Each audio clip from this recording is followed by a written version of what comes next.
Pay attention, son. This is for your own good.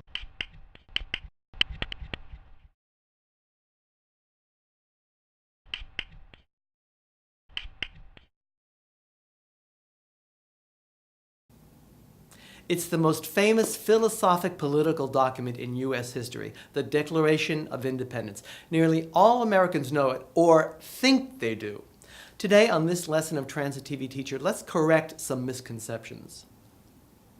While it's true that 56 founding fathers signed their names to approve what has come to be known as the Declaration of Independence, did you know that that phrase does not appear anywhere in the text and is not the real title of the document? The formal and correct title actually was A Declaration by the Representatives of the United States of America in General Congress Assembled. And did you know there were differing versions of the document before the official one was approved?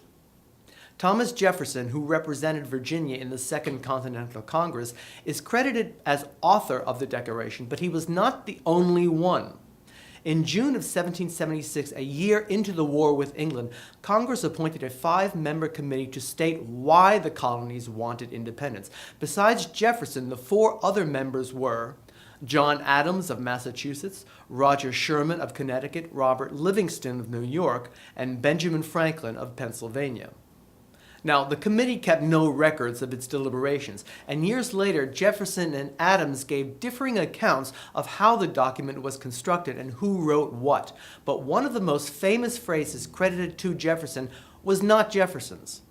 He preserved a 4-page, personally handwritten rough draft with the words, "We hold these truths to be sacred and undeniable." Historians believe it was Franklin who rewrote that into the more artful phrase, "We hold these truths to be self-evident."